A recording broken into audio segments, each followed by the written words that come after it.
आज की मौजूदा व्यवस्था में 15% लोग मालामाल हैं और 85% लोग कंगाल हैं।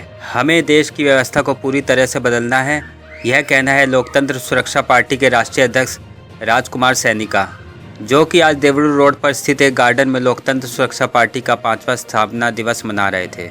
इस अवसर पर हजारों कार्यकर्ता यहां पर एकत्रित हुए थे। इस अवसर पर उन्होंने बताया कि 10 अन्य स्थानीय पार्टियों के नेता आज उनके साथ हैं। लोकतंत्र सुरक्षा पार्टी के राष्ट्रीय अध्यक्ष राजकुमार सैनी ने कहा कि आज मुट्ठी भर लोग देश की व्यवस्था को हाईजैक किए हुए हैं।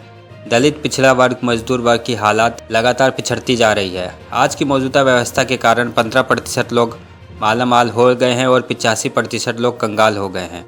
हमारा एक ही लक्ष्य है कि पूरे देश में 100% आरक्षण अनुपात के आधार पर सभी जातियों को दे दिया जाए। एक परिवार एक रोजगार की व्यवस्था की जाए। आज मनरेगा द्वारा व्यापक भ्रष्टाचार देश में फैला हुआ है। लोकतंत्र सुरक्षा पार्टी समान विचारधारा के लोगों के साथ मिलकर 2024 का चुनाव लड़ेगी। उन्होंने कहा कि हम जातिवाद के सख्त खिलाफ हैं। जो राजनेता भेदभाव, जातिवाद या किसी वाद की राजनीति करता है, हम उसके सख्त खिलाफ हैं।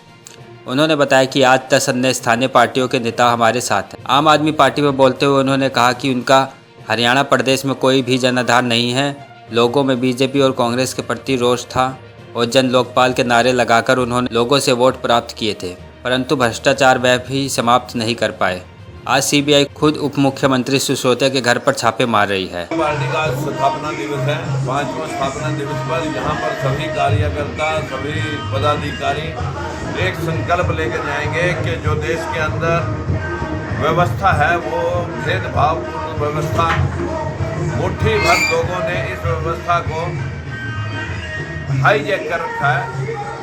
दलित, पिछड़ा समाज, जो किसान और मजदूर है, उन सब लोगों की हालत, इस देश में काम करने वाले लोग भूखे हैं और जो लोग हुक्मरान हैं उन लोगों ने सारे देश के हाई कोर्ट, सुप्रीम कोर्ट, पूरे देश की यूनिवर्सिटियाँ और पूरे देश की मिलिट्री के अंदर, पूरे देश की इंडस्ट्री के अंदर, पूरे देश के गवर्नर, पूरे देश के मंत्री और एमएलए, एमपी, सभी सिस्टम को इस प्रकार से 15% के अंदर हाईजैक कर लिया है, जिस व्यवस्था के तहत 85% लोग कंगाल हो गए और 15% लोग मालामाल हो गए।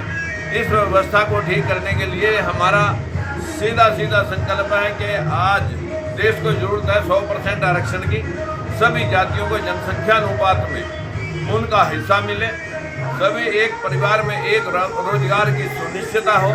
अन्यथा जिनके हाथ में सत्ता रही उनके तो लेडीज एंड जेंट्स सभी 10-10 लोग घर में लगे हुए हैं। व्यवस्था में भी इसी प्रकार की बीमारी जो देश के किसानों को वर्गलाया जाता है, इनका दोगुना आमदन करेंगे, लेकिन मनरेगा स्कीम के माध्यम से व्यापक भ्रष्टाचार देश में है।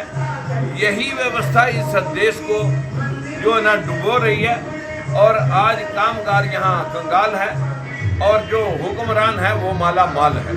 इस व्यवस्था को ठीक करने के लिए लोकतंत्र सुरक्षा पार्टी समान विचारधारा के लोगों के साथ मिलकर के 2024 का युद्ध लड़ेगी और सभी के हकों के लिए सुनिश्चितता स्थापित करेगी और जातिगत जनगणना करा करके इसके ऊपर आने वाले हुक्मरानों ने ये व्यवस्था स्थापित करने का संकल्प लिया है और यहाँ हमारे कार्यकर्ता भी संकल्प लेके जाएंगे। 2024 आते जो है ना, इतनी पार्टियां, गठबंधन तो हमारे साथ में अभी चल रहा है और लगभग 10 पार्टियों के मुखिया यहाँ पर बैठे हैं, बसपा वाले बैठे हैं और आज़ाद समाजी पार्टी वाले भी बैठे हैं। सभी यहाँ पर पार्टियाँ, विजय किसाना जी और सर्वजन लोक शक्ति पार्टी के ओमपाल कश्यप और साहब सिंह धनकर सोशलिस्ट समाज पार्टी के लगभग 10 पार्टियां के लोग यहाँ पर इस वक्त मौजूद हैं और आगामी चुनाव में भी हमारा गठबंधन जो है ना, बड़े राजनीतिक दल जो हमारी बात को मानने के लिए तैयार हैं, जैसे अखिलेश जी हैं, नीतीश जी हैं, उनकी भी विचारधारा है